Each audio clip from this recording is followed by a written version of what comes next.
May we also, Lord, receive protection from you for our loved ones who are not with us right now. At nawa, Panginoon, sa pagpapayapa na aming puso, maging matiwasay kami, tumanggap kami ng iyong mga mabubuting mga salita. At kami naman makapagdala sa iyo ng aming mga handog, mga pasalamat, awit, mga puso na handang magpapuno sa inyong salita at mga pusong handang sumunod sa inyo.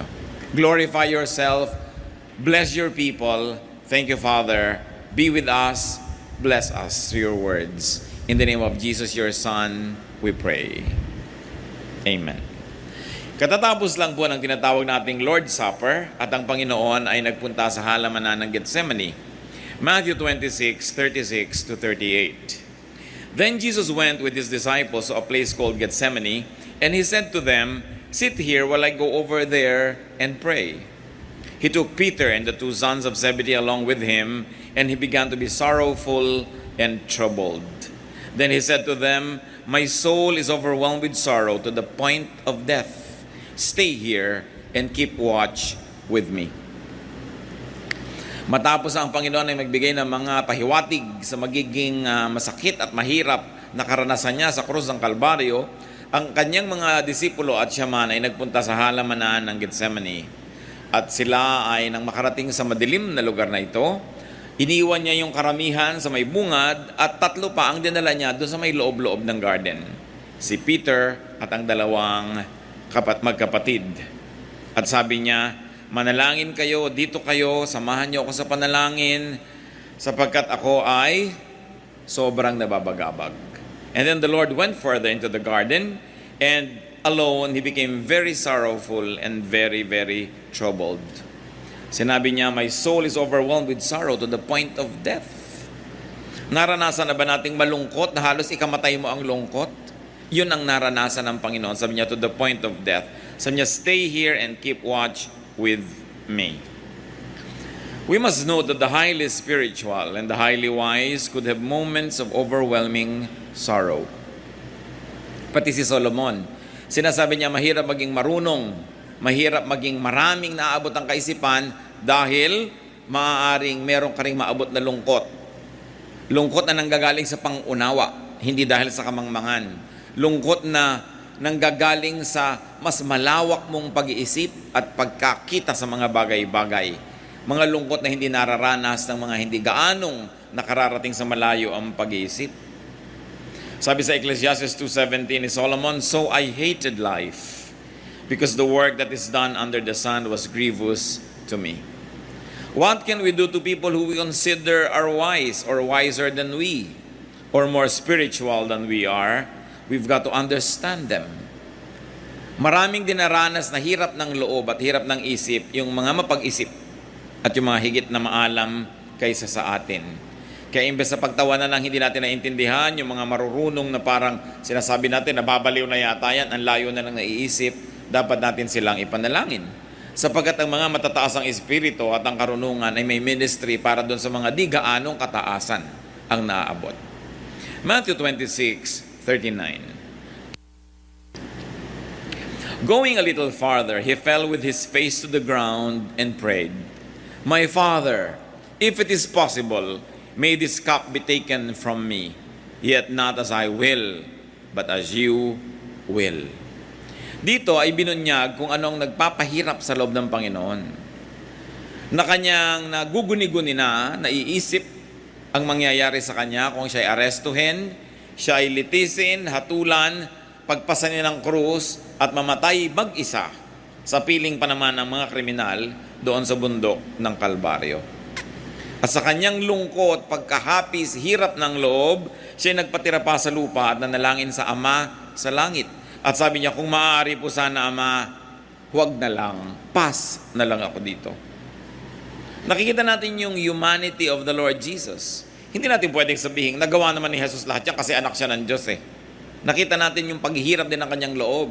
Yung kanya rin sanang pag-ayaw sa hirap na kanyang dananasin. Hindi natin pwedeng maliitin ang kabayanihan ng kanyang kamatayan para sa atin. Nasasabihin natin, Diyos naman siya, kayang-kaya niya. Tulad niyo at tulad ko, meron din siyang takot. Hindi nag-iisa ang mga natatakot kasi ang Panginoon man ay inabutan ng ganitong uri ng damdamin. Na sa John 17 sinabi, pumawi siya ng dugo sa sobrang niyang taimtim ng pananalangin at sa sobrang ding stress ng nakaraan at ng darating pa. Pero kasunod na sentence, yet not as I will, but as you will. Yung kanyang pagkatao ay umiral, sinasabi niya, ayoko sana, pero yung pagiging masunurin sa kalooban ng Diyos sa langit ay hindi naman malayo at kasunod agad. Pero sabi niya, pero ganun pa man ang nadarama ko, yung kalooban yung maganap, hindi yung kalooban ko. Ako naman ay humihiling lang kung pwede sana. It was a very sincere prayer. Kumisa naman tayo, nagdadasal na lang, binobola pa ang Diyos. Yung meron pa itinatago at meron pa papa-impress. This is a very sincere prayer. Inamin niya yung kanyang nararamdaman. But there was an unflinching submission to God's will. At yun ang isa sa mga dapat nating matutunan dito. Na bagamat totoong-totoo ang kanyang pag-ayaw sana sa hirap, pero totoong-totoo rin yung kanyang kagustuhang sumunod sa kalooban ng Ama. At alam natin kung alin ang nasunod. Hindi siya, kundi sinunod niya ang kalooban ng Ama sa langit. Matthew 26:40-41. Then he turned to his disciples and found them sleeping. Could you men not keep watch with me for 1 hour? He asked Peter. Watch and pray so that you will not fall into temptation. The spirit is willing, but the body is weak. Sa kanyang pagdadalamhati, humanap sana siya ng damay sa kanyang mga disipulo, lalong-lalo yung 3 na pinakamalapit sa kanya. Pero matapos siyang manalangin, magpatirapa sa Panginoon at mahirapan ng lubos, nung balikan niya ang kanyang mga kasama, mga tulog. Sabi niya, hindi ba naman kayo pwedeng magising at manatiling gising ng 1 oras man lang? Hindi niyo ba ako pwedeng samahan sa aking pag-iisa, sa aking dalamhati at hirap na ito? At sinabi niya kay Pedro, manalangin ka ng husto na hindi ka mabulid sa tukso. Hangad ng Espiritu ang sumunod sa Diyos, pero mahina ang katawan. Mahina ang paglaban sa tukso. Ano ang mga hinarap dito ng Panginoon? Desertion. He was being deserted by His people. At least they were still there, but they were only just physically around. They were no longer spiritually with Him. Tulog nga eh. Hindi nga maunawaan ang kanyang hirap na dinaranas at tinulugan pa siya. So there was a feeling of isolation. Kung nakakaranas kayo sa hating gabi na namang problema, gising, may nararamdaman, nalulungkot, naiinip, tas tulog lahat ang kasambahay nyo na halos gusto nyong gisingin, alam ng Panginoon yon. Naranasan na niya yung isolation. Kaya ang napakasarap para sa atin ng mga anak ng Diyos, dinanas ni Jesus lahat yung dinaranas natin ngayon. Kaya lagi siya tayong nauunawa, naintindihan niya ang ating kalagayan. So there was isolation, but there was also a lot of understanding that He had for Peter and the other disciples. Kahit siya naguguluhanan, kahit siya nababagabag at naghihirap, hindi niya dinaan sa init ng ulo o galit na unawa pa rin niya yung kanyang mga kasama, bagamat ang mga yun ay hindi naman lubos na nakiramay sa kanya. At ang nangibabaw sa kanya, in spite of his difficulty in the forthcoming cross, was concern for Peter and the others. Sabi niya, you pray that you might not be tempted. Though he was about to carry a cross that was the heaviest of all, he never failed to help others carry their own crosses. Na sa kanyang hirap na dinaranas at daranasin pa, ang laman pa rin ng isip niya, pag-ibig sa kanyang mga disipulo, pag-unawa sa kanila. Matthew 26:42-46. He went away a second time and prayed, My Father, if it is not possible for this cup to be taken away unless I drink it, may your will be done. When he came back, he again found them sleeping because their eyes were heavy. So he left them and went away once more and prayed the 3rd time, saying the same thing. Then he returned to the disciples and said to them, Are you still sleeping and resting? Look, the hour is near, and the Son of Man is betrayed into the hands of sinners. Rise, let us go. Here comes my betrayer. So 3 beses siyang nanalangin, 3 beses niyang binalikan ng kanyang mga disipulo, 3 beses niya rin naabutang tulog. Yung unang panalangin niya, kung pwede sana, pass. Pero yung pangalawa, kung hindi po talaga pwede, then let your will be done. So there's already so much submission in the second prayer, so much more than before. And then in the third prayer. So the prayers were repetitions of the previous situation and activities. And the Lord, very, very significantly, accepted in his heart the arrival of Judas and the people who were about to arrest him. Matthew 26:47 to 49. While he was still speaking, Judas, one of the 12, arrived. With him was a large crowd, armed with swords and clubs, sent from the chief priests and the elders of the people. Now the betrayer had arranged a signal with them. The one I kiss is the man. Arrest him. Going at once to Jesus, Judas said, "Greetings, Rabbi," and kissed him. Alam natin itong kiss na ito. Alam ng lahat ito. Ang mga matalik pong magkakaibigan, mga magkakamag-anak, mga nagmamahalan, mga close to each other, kissed each other, even men. Sa Middle East, men kissed each other. Up to now, they kiss each other in the cheek. Kung minsan, pag sobrang respect mo, you kiss the shoulder. Tayo, we kiss the hands. Basta merong kiss sila. Kaya ang masakit dito, yung kiss na dapat sana ay sagisag ng magandang pagsusunuran at pagmamahalan, ito ang ginamit ni Judas para i-identify kung sino ang huhulihin. Sa inyo yung hahalikan ko at magpapahalik naman sa akin, therefore close kami, yun ang binebetray ko ngayon, yun ang huhulihin nyo. Napakasakit. Masakit yung gawang ka ng masama ng kalaban mo, lalo namang masakit kung gawang ka ng masama nung kakampi mo dapat. Nung kaibigan mo, yung kaibigan mo, mahal mo at mahal ka rin niya. Matthew 26:50 to 56. Jesus replied, "Friend, do what you came for." Binigyan niya ng permiso si Judas na gawin ang gagawin niya na pagtataksil. Then the men stepped forward, seized Jesus, and arrested him. With that, one of Jesus' companions reached for his sword, drew it out, and struck the servant of the high priest, cutting off his ear. So hindi na nakatiis ang isang kasama, inilabas ang kanyang espada at nanaga at natapyas ang tainga ng katulong ng high priest. Matthew 26:50 to 56, continuation. "Put your sword back in its place," Jesus said to him. "For all who draw the sword will die by the sword. Do you think that I cannot call on my Father and he will at once put at my disposal more than 12 legions of angels? But how then would the scriptures be fulfilled that say it must happen this way?" At that time, Jesus said to the crowd, "Am I leading a rebellion that you have come out with swords and clubs to capture me? Every day I sat in the temple courts teaching, and you did not arrest me. But this has taken place that the writings of the prophets might be fulfilled." Then all the disciples deserted him and fled. So one of the disciples resorted to armed defense. Isinakamay na nung isang alagad ng Panginoon yung depensa ni Jesus. Inilabas ang kanyang sandata at siya ay handang pumatay at maaaring mamatay para kay Jesus. At natapyas nga ang tainga nung katulong ng high priest. But Jesus restrained and corrected him and taught him the way of peace. Sabi niya, sa palagay mo ba kung kailangan ko talagang ipagtanggol ang aking sarili ay mahirap tumawag ng angaw-angaw, laksa-laksa, pagkarami-rami mga anghel na nakahandaan dyan, tawagin ko lang, sabihin ko na lang na cancel ang project na ito. Sobrang hirap, the angels would rescue Jesus.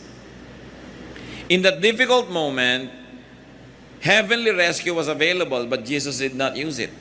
Talagang buong puso niyang niyakap ang hirap na daranasin niya, bagamat pwede sana siyang ma-exempt. And Jesus reminded and reassured everyone of heaven's authority and power. And this is important. Pag tayo kumakaharap ng hirap, ng gulo, hindi tayo dapat magpanik na akala natin wala ng Diyos, wala ng langit, at hindi na alam ng Diyos ang nangyayari sa buhay natin. Sapagkat lagi niyang alam. At kung ang Diyos ang may padala, lalong tanggapin. Kung hindi man siya ang may padala, pero pinayagan niyang dumating sa atin, dapat pa rin nating igalang yun dahil alam naman ng Diyos ang nangyayari. At sabi ng Panginoon, hindi ganyan ang paraan. Paano matutupad ang mga sinaad ng mga propeta kung iibahin natin? Kailangang matupad sapagkat may misyon ang pagsasakatawang tao ni Jesus. Then Jesus reasoned with the arresting party. Sabi niya, bakit naman kailangan niyo akong takipin ng ganito? May dala pa kayo mga sandat at mga armas. Hindi naman kami manlalaban. Hindi naman kami nagtago kahit kailan. Tuwing nagtuturo ako, kita ninyo, bakit ngayon niyo ako kailangang puntahan dito at sugurin nang akala mo ako kriminal o akala mo ako isang rebelde? At matapos yon, pumulas at nagtatakbo at iniwan siya ng lahat ng kanyang mga disipulo. Yun ang mas masakit. The worst cut of all was being betrayed by your friend and being left alone by all the others. What are the lessons from Gethsemane? Bakit kailangang pag-aralan? Bakit binabalik-balikan, lalo sa ganito mga panahon? Gethsemane was a garden at the foot of the Mount of Olives in Jerusalem. Nasa eastern side ng Jerusalem. Pagka kayo ay galing sa Jericho o galing dito sa east of Jerusalem, aakyat kayo ng bundok. At pagkatapos ay lulusong kayo at aakyat uli kayo ng isang bundok. At pag nakita nyo yung susunod na tuktok ng bundok, yun ay in Jerusalem. Pero sa pagitan nyo, malalim na valley, at yun ang Garden of Gethsemane. Yun yung napakataas ng bangin, pagkatapos nandun yung pader ng temple at nandun yung tore na sinabi ni Satanas kay Jesus, tumalon ka. Kasi ang taas-taas talaga nun. Malalim na lambak. It was a very deep valley. Now the name of Gethsemane came from the Assyrian word meaning oil press. Dahil ang Gethsemane, ang nakatanim doon ay hindi mga bulaklak. Yung garden na yon, taniman ng oliba. Olives. Na makikita nyo sa mga Italian food, pizza, ganyan. Sa mga Mediterranean food. Sapagkat yung olives, yun ang kanilang ginigiling, dinudurog, at kumakatas doon yung langis na olive oil. Kaya daan-daang mga taon ang mga edad ng puno na nandun sa garden ng Gethsemane. Dito madalas nagpupunta si Jesus, lalo't lalo may mahalaga silang gawain. Kaya alam-alam naman itong si Judas kung saan hahanapin ng Panginoon kahit madilim. Kasi alam niya kung saan nagmi-meet ang mga taong ito. Then and now, Gethsemane can mean grave sorrow. Sorrow of the Lord, sorrow of each one of us, and everybody else for all time. Maaaring ang Gethsemane ngayon ay gamitin nating sagisag ng malalim, mahigpit, masakit na kalungkutan, pag-iisa at pangungulila. Gethsemane can mean emotional and spiritual trouble. So pwede natin masabi ngayon, I'm having a Gethsemane moment. Na-stress ako, nalilito ako, depressed ako. I'm so sad I could die. So it could be the representation of that idea.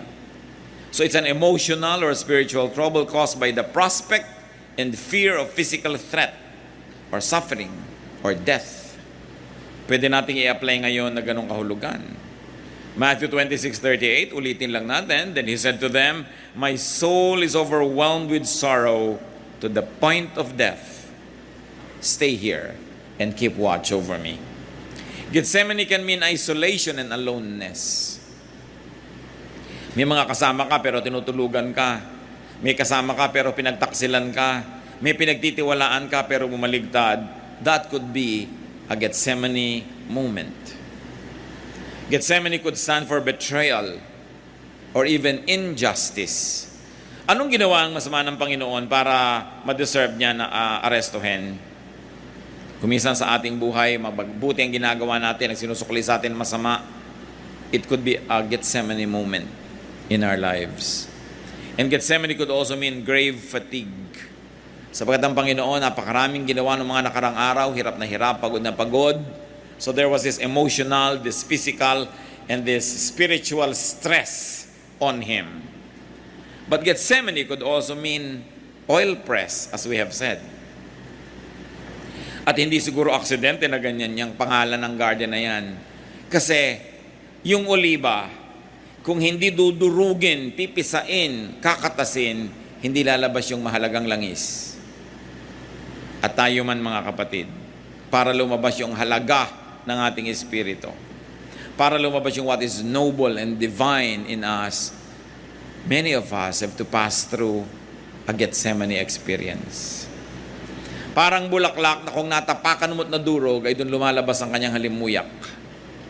Parang nyog na kung hindi mo basagin, pigain, na hindi lalabas ang gata na nagiging langis. Tayo mga tao dumaranas ng ganong pagpiga. Kakala mo nagkagiba-giba ka na, nagkawasak-wasak. Yun pala, hinahayaan lang ng Diyos na mangyari yun para lumabas yung iyong halaga. Para lalo mong makita kung anong importante sa buhay. Para lumabas ang gagandahan ng iyong pagkatao. Para tulad ni Jesus, magkaroon ka ng mga karanasan na magagamit mo ngayon para maging blessing ka sa maraming tao. Kasi kung hindi pa tayo kumisa nakakaranas ng hirap sa buhay, hindi tayo nagiging understanding sa mga dumadaan sa hirap. Kung hindi tayo nakakaranas ng matukso, magkasala, magkamali, madalas self-righteous and judgmental tayo.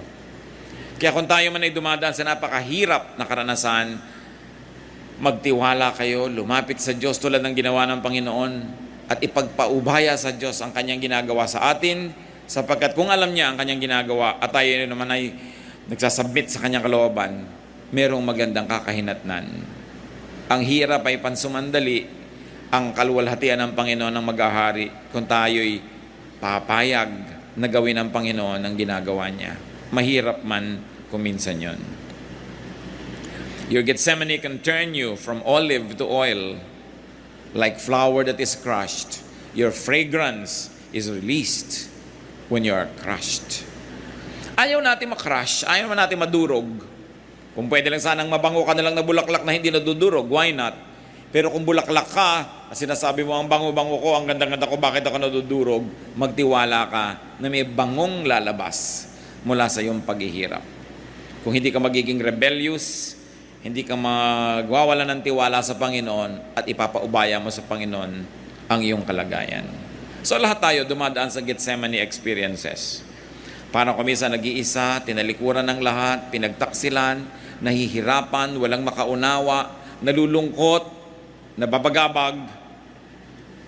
Let's see how Jesus survived Gethsemane. So we can also survive our Gethsemanes. Ano-ano ang laman ng matatawag nating Gethsemane Survival Kit? Kung ngayon gagawin nating survival kit yan, first of all, there was company. Matthew 26:36. Then Jesus went with his disciples to a place called Gethsemane, and he said to them, "Sit here while I go over there and pray."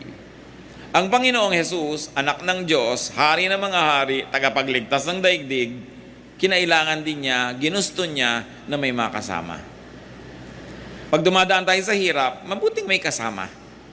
Masarap na mayroong karamay. Huwag nating solohin. Maging ang Panginoong Jesus, sa pagbubuhat ng krus niya, may tumulong. A stranger to him, but nevertheless, even for a brief moment, the Lord was able to rest because somebody was assigned to carry the cross.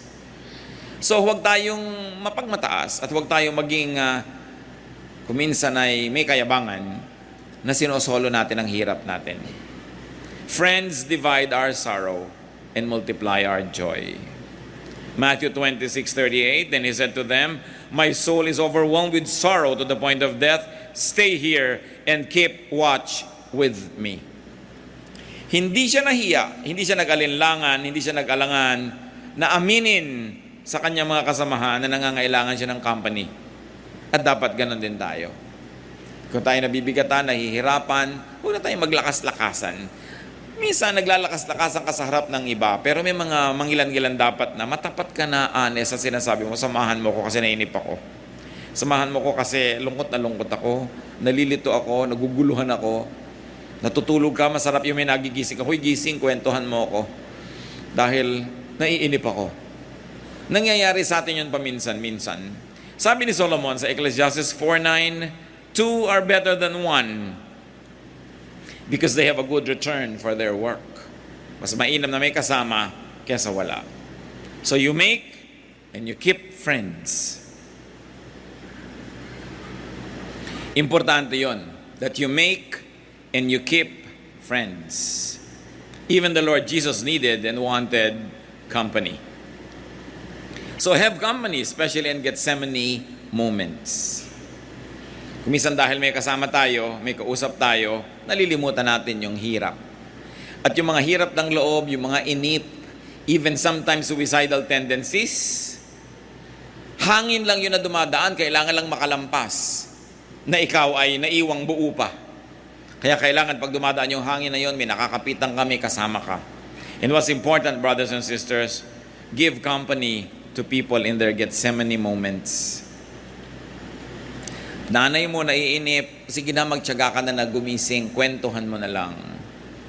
Kumisan, ikwento mo nga anak yung ganun, hindi naman talaga interesado yung sa kwento, gusto lang may kausap, gusto lang may kasama. Kahit nga putol-putol yung sentences, walang sense, nakikinig pa rin yun, kasi gusto niya may kasama. Maraming mga magulang nagagalit sa mga anak pag ginagabing umuwi, hindi dahil mahigpit, kundi dahil namimiss kayo. Ganon din yung mga wives, yung galit na galit sa husband na ginagabi. Minsan hindi lang maamin na miss na kasi kita. No? Kaya nalulungkot kasi ang tao. At tayo may pananagutan sa isa't isa. Lalong-lalo ito ay strong moment mo ngayon, dapat naghahanap ka naman ng sino kayang nalulungkot, sino kayang naiinip, sasamahan ko naman. Hindi ko mo maganda ang pakiramdam mo, mag-isa ka na lang matutulog, mag-enjoy ka dahil ganado ka sa buhay. Paano yung mga nalilito, yung nalulungkot? Ang mga malalakas, may ministry sa mga mahihina. Sa pagdarating ang panahon, ikaw naman yung mahina, may magmi-minister naman sa'yo. Panapanahon lang ng pangangailangan, panapanahon lang ng pagpapalit ng papel sa buhay. At very important, katulad ng sinabi nitong Panginoon na nakita niya, tulog na naman yung mga disciple niya, there should be understanding and acceptance like Jesus of His friends' human frailty. Kung minsan meron kang need, sobra ka nagiging demanding, dapat mo ring isipin na may kahinaan din yung tao kahit nagme-minister sa'yo. May sakit ka, nakatulugan ko nagbabantay, kaysa maghalit ka dyan at magsisigaw, unawain mo na pagod na siguro. Kaya ako gising kasi maghapon naman akong tulog ng tulog dahil pasyente ako. Ito nagbabantay sa akin, nakakatulog, uunawain. Kasi kung minsan nangangailangan ka na ng tulong ng kapwa, dadaanin mo pa sa init ng ulo, naiinis sa'yo, lalo kang lalayasan. Wala ka lalong katulong at kasama sa buhay. So inuunawa mo. Mga kapatid, kahit tayo may karamdaman, kahit tayo nangangailangan, may pagkukunan pa rin tayo ng pangunawa kung gusto nating mangunawa at umunawa.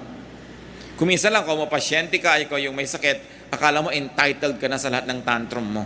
Na entitled ka na sa lahat ng init ng ulo at galit. Pero kahit ka pa nangangailangan tulad ni Jesus, meron tayong pagkukunan ng kakayahang umunawa kung pipiliin nating maging maunawain. At kung hindi natin pipiliin na maging star because you are the one who deserves the attention. Accept your loved one's human failings. It's very important. Psalm 103:14, for He knows how we are formed. He remembers that we are dust. Naaalala ng Panginoon kung paano tayo nilikha. May kakambal na lupa, yung Espiritu ng Diyos, at hindi niya nililimot. Sa niya ay lupa kasi, nagkasala, nagkamali, kinapos. At yung ganun pang unawa ng Diyos sa atin, hindi lang natin dapat ginagamit para tayo yung maunawaan, kundi ginagamit din natin sa pag-unawa natin sa kapwa. Kung sila yung kinakapos at sila yung nagkakamali. Another element of the Gethsemane survival kit of Jesus, prayer.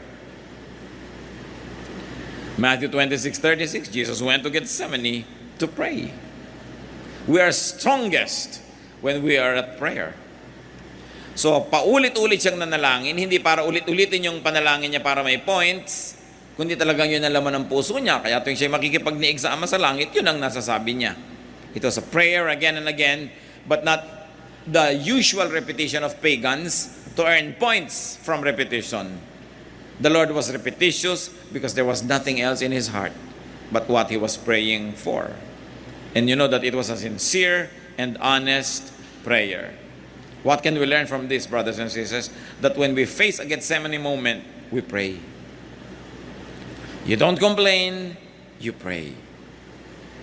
Pag nag-complain ka, lalong magiging negative ang feeling mo. You don't allow fear to overtake you, you pray. And one of the things we can learn is to pray with and to pray for people in their Gethsemane moments. You can say, alam mo kapatid, wala naman ako maipayo sa'yo kasi nalilito rin ako, pero halika, mag-pray tayo. You don't always have to give wise words to people who are troubled because sometimes we don't have the wise words. You are not always wise, you are not always filled with inspiration, you are not always strong, but you can always pray with the person who needs your help. Ako rin nalilito, halika mag-pray tayo. Ako rin nangihina ngayon, halika mag-pray tayo. At hindi yan last resort, it must be the first resort. Because we are strongest when we pray. And when we pray, umaayos ang ating isip. At hindi man mabago ang sitwasyon, nababagong isip natin. Lumalakas ang ating espiritu, natatanggap natin yung hindi natin kayang baguhin, at nababago natin yung dapat at pwedeng baguhin. Another element in the survival kit is submission to God's will. Pag ikaw, kapatid, ano man ang hirap na dinaranas, tinanggap mo na pinayagan yun ng Panginoon, lalo't alam mong yun ang gusto ng Panginoon para sa'yo, para ka siguro ituwid, o para ka i-train, para ka palakasin, pag tinanggap mo na yun, gagaan na yun. Bumibigat lang pag nilalabanan. Humihirap lang pag nakikipagtunggali tayo sa Espiritu ng Diyos. Nagkakaroon lang ng giyera kasi ayaw mo pang sumuko. Alam nyo, paano natatapos ang giyera? Pag nanalo ka na, o pag sumuko ka na. Mananalo ka ba sa Diyos? Kaya sabi ni Lord, huwag sana ama, ayoko sana, pero yung gusto nyo ang masunod. Paano naman mananalo yung son sa father? Kaya sabi niya, yung gusto mo na lang ang susundin ko. Kaya nahihirapan tayo sa mga problema natin kasi kung minsan lumalaban tayo sa alam nating gusto naman ng Ama na mangyari sana sa buhay natin. Alam mo na mali yung gusto mo, ipaglalaban mo pa. Gulo talaga yan. Pero matatapos ang gulo pag sumuko na tayo. Alangan namang Diyos ang sumuko sa atin, tayo dapat ang sumuko. At pag tinanggap mo na yon, gumagaan, lumuluwag. Paano natin natatanggap yung kalooban ng Diyos? This requires knowledge of God's will. Dapat alam mo kung ano ang gusto ng Diyos para sa iyo. It's important to know God's will.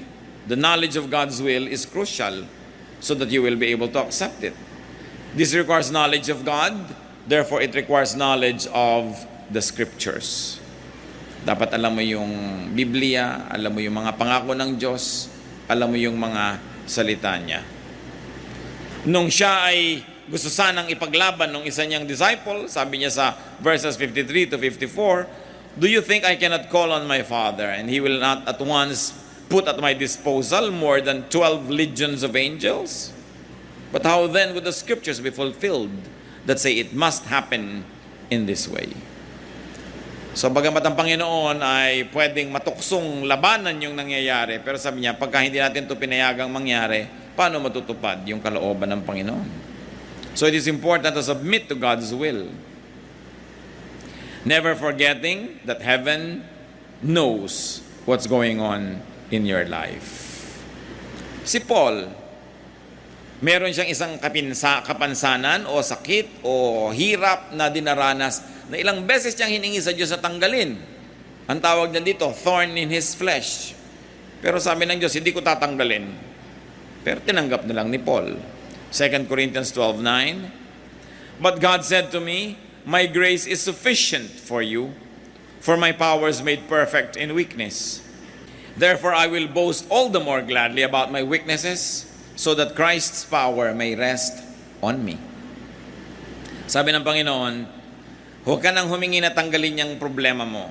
Sapat ang grasya ko para dalhin mo yung problema mo all your life. Kaya sabi ni Paul, kaya ipagmamalaki ko pa ngayon tong kahinaan ko. Kasi dahil sa kahinaan ko na ito, bakit ako nakatayo pa? Dahil tinutulungan ako ng Diyos.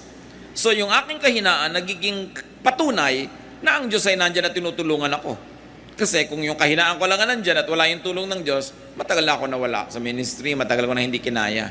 Pero nandito pa ako, hindi dahil wala akong kahinaan, kundi dahil may Diyos na tumutulong sa kahinaan ko. Kaya sabi niya, lalo kung ikagagalak ang aking mga kahinaan kung ganito, na nagiging dahilan nito para maluwalhati ang Diyos at makita ang pagkilos niya sa aking buhay. After you have prayed hard, after you have done what you could, accept God's will and accept what God allows. Change the situation or change your attitude. And in that case, you will have peace. And you will survive your Gethsemane moment. What else was in the survival kit? There was a lot of godliness and calmness and composure. May problema na nga, magpapanik ka pa. May problema na nga, dadaanin mo pa sa gulo. Ang Panginoon, nung dumating ang kanyang mga taga-aresto, tahimik niyang tinanggap yung katotohanan na yun. There was serenity in the way he faced his troubles, in the way he accepted the difficulty that was about to happen to him. Sabi niya, huwag kang lumaban, balik mo ang iyong sandata sa kanyang lalagyan, hindi tayo ganyan. So pagka meron po tayo mga problema, mga kapatid, what's the point in being violent? Ang anak mo biglang hindi pumasa sa exam, dun mo pa ngayon pagsasasampalin at pagbububugbugin, what will you get? Baka mapatay mo, o baka lumayas, o baka magtampo sa'yo buong buhay. Hindi naman na-solve yung problema, hindi pa rin siya papasa. At hindi magiging inspirasyon yon para pumasa siya sa darating na panahon. What's the point? Nadadaanin mo sa dahas. Let God's peace rule your life, especially if there is so much trouble. Inaaway ka na, mang-aaway ka pa, anong kakawian? Minura ka na, mumurahin mo rin, saan pupunta? The only feasible answer to trouble is a peaceful spirit. Because the only way that you could win over trouble is by being peaceful, not by being more troublesome. Because troublesome attitude begets a troublesome reaction. At hahaba lang ng hahaba ang gulo.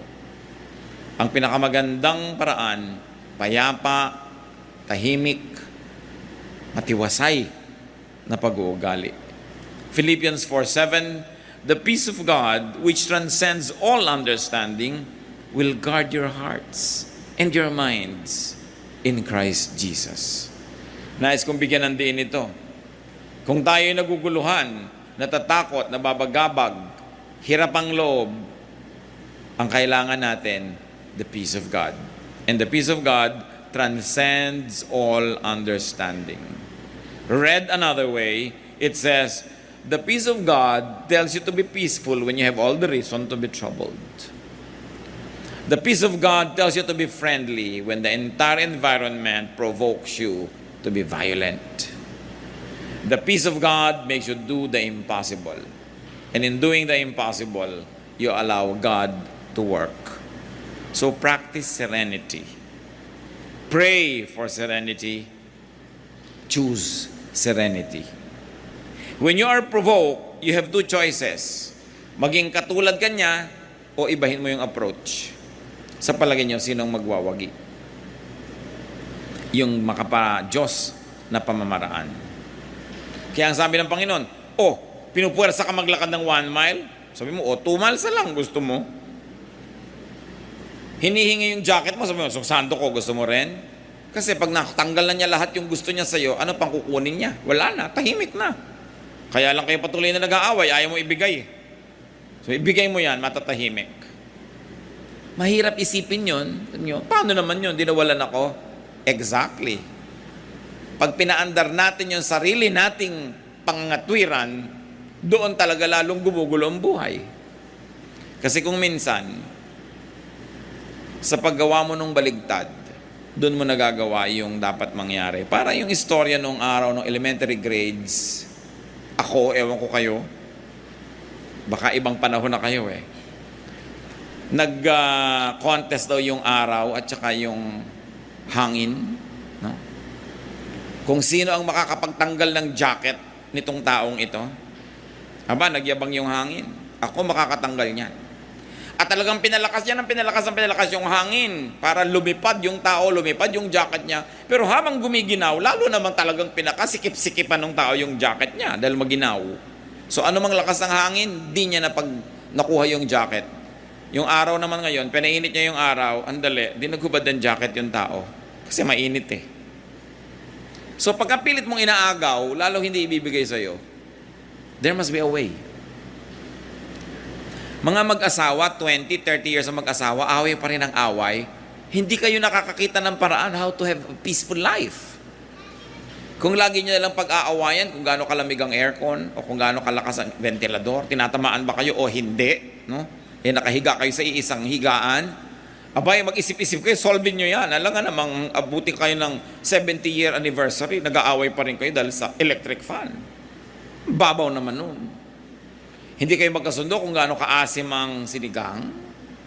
Patay ba o bukas ang ilaw pag natutulog kayo? Eh mag-asawa kayo na magkasama sa buhay, dapat kayo makahanap ng peaceful way to resolve this. And the only way is to give way. Gusto mo hanin ng ilaw? Pagdating niya bukas, may laser talaga. Pagkalakas-lakas na laser, kung gusto mong ilaw, baka naman sakaling umayaw. No? Pero hindi sa pagpipilit ng gusto natin, kundi sa pagbibigay sa kapwa. Meron yun na himala. Yun lang gumagawa nun, ang nakakadiscovering meron pala. Sa pagpapaubaya, dun kung minsan natin nakakamit yung gusto natin.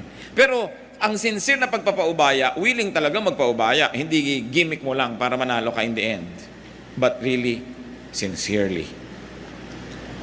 Maraming pamamaraan ng Panginoon na baligtad. So, it's only love that can conquer hatred. It's only peace that can conquer trouble. So, practice and choose serenity. Why do I say choose? Pag may kaharap kayo, inaaway kayo, lagi kayo may choice. Makiaway o hindi. May choice. Choose the peaceful way. Gaganti ba kayo o hindi? Sinabi na ng Panginoon, huwag gaganti. Siya daw ang gaganti. So, naniniwala tayo at hindi, pairali natin ang pananalig natin sa Diyos at sundin natin siya para makita natin siya at work. Very importantly, brothers and sisters, when people are going through their difficulties, help people become calm and serene. Dapat huwag natin silang i-provoke. Let us not vex people. Meron naman, huy, sabi ng kumari mo, pangit ka raw. So tahimik ang niya mo, papayag ka? Sinabi kang pangit ka? Payag ka? Yung talagang gusto mo na siya itulak para makipag-away, walang kwentang behavior yon. We must not vex people. We must not provoke them to anger or to fear. Meron naman, mataas na nga ang blood pressure mo, nahihilo ka na, sabi mo, kunin mo ang blood pressure ko, siya man, at taas! Di lalong na-nervous yung pasyente mo. No? Don't vex people. Our ministry is to calm and soothe people. So you can say, medyo mataas, magpahinga ka, mamaya kukunin natin uli. No? Huwag mo nang ipabasa na 270 pala, over 190 yung blood pressure niya. Kasi yung nervyos niya ang lalo magpapataas nun. May mga therapist, sasabihin mo na, tingnan mo nga ang likod ko. Naku, liko, makukuba na kayo. So, lumayas ka dyan sa pagte-therapy mo, ha? Pananakot ang ginagawa mo sa buhay. Pero pa sasabihin, nakakaramdam na ba kayo na hindi na kayo makahinga? Naiipit na ba yung baga nyo? Kasi ganyan na mangyayari dyan sa inyo eh. May mga ganun health workers, hindi marunong magsalita, natatakot yung pasyente. Sa pagbibitaw, you can make people become peaceful or troubled. And remember, tayo may ministry sa isa't isa. You always choose the peaceful way. You choose the soothing and comforting way. Anong sabi sa Psalm 23? The Lord is my shepherd, I shall not want. He leads me beside still waters. He restores my soul. Napapahinga ako. Nabubuo ang loob ko kaysa masira. No? Nahihirapan ako pero pag siya ang kasama ko, gumagaan. At dapat mga kapatid, ganun ang ministry natin sa isa't isa. Kung minsan, akala mo lang yung asawa mo laging magagalitin, pero hindi mo alam kasi pala yung pamamaraan mo nakakagalit. Tapos sasabihin pa, ba't pag mga kapatid mong kasama mo, nanay mong kasama mo, ang saya-saya mo, bakit pag sakit ang sungit-sungit mo? May ganun, di ba? Teka, manalamin ka. Sabi mo, bakit kaya pagka ako ang kasama ng asawa ko, sumusungit? Pero pagkasama naman ng iba, hindi. So something's wrong with me.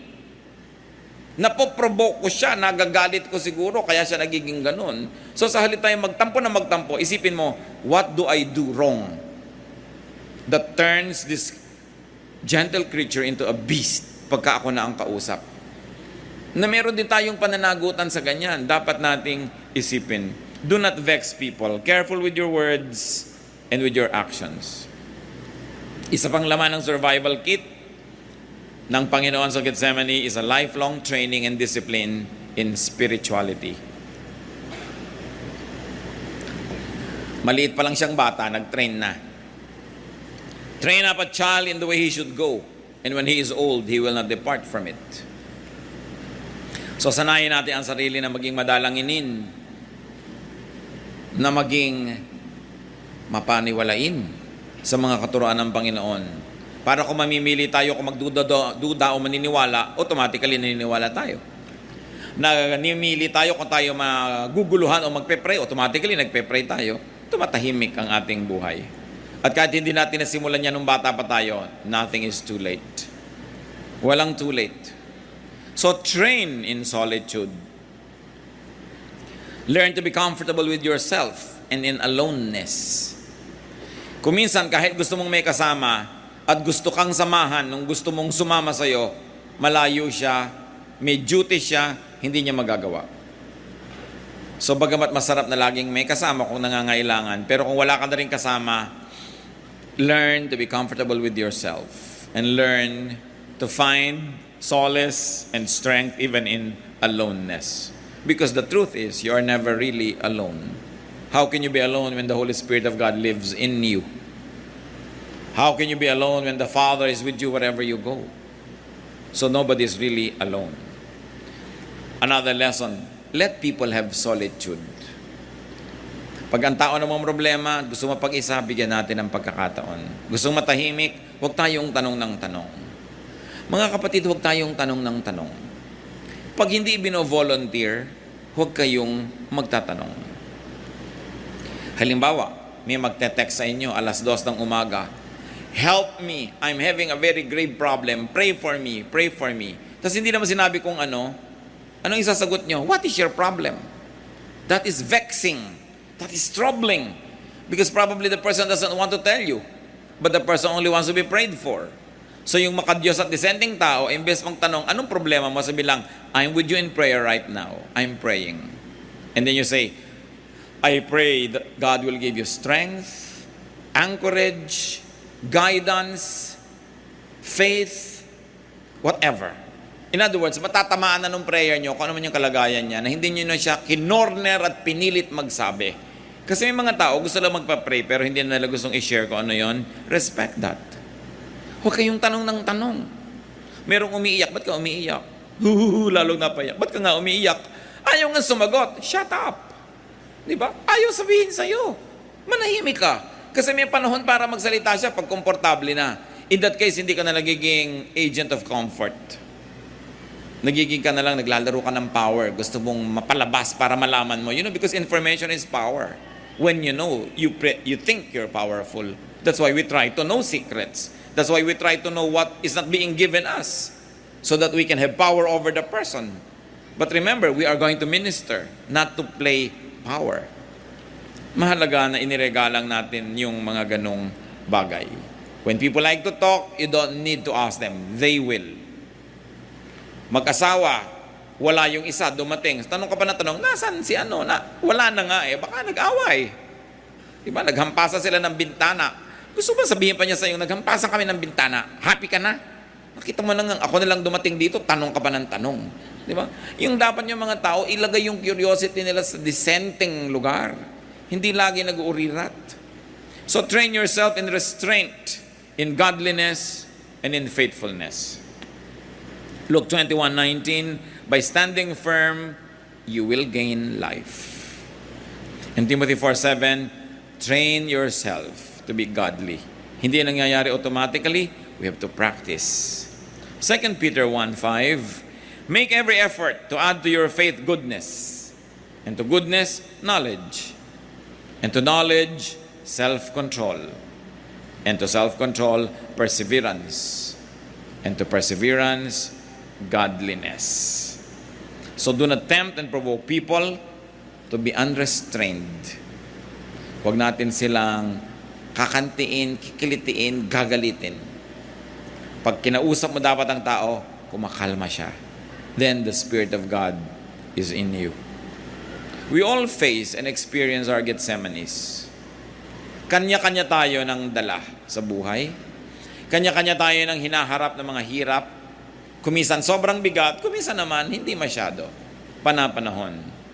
Learn from Jesus, who had the ultimate Gethsemane experience. Hebrews 2:19. Because he himself suffered when he was tempted, he is able to help those who are being tempted. Pag dumarating tayo sa hirap, natetempt tayo na tumalon sa ilog, maglaslas ng pulso, uminom ng lasod, natetempt tayo mag-drugs, maglasing, natetempt tayo na gumawa ng something crazy just to get out of our problem. Think that Jesus went through all kinds of temptations and he understands your situation now and your great help comes from Him. Lumapit kay Jesus, magpatulong sa Kanya.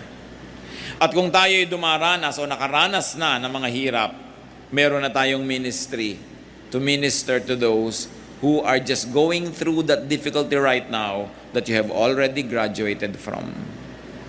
Let your experiences make you better, not bitter. Kailangan makatulong ka sa mga tao, kaya hindi nagkakaroon ng kawalang halaga. Kung ang mga hirap nating dinaranas ay magiging qualification natin to help people, then even the difficulties you go through can be turned by God into blessings. And we can be instruments of God. So huwag mo sabihin na hindi ko deserve ito, bakit ako nahihirapan? For all you know, God could be training you to be a good counselor. Maraming ganun eh. Sabi nga ni Lord, si Paul daw, he will suffer for my name's sake. Meron siyang mga pinapayagang dumaan sa dusa. Pero may magandang dahilan.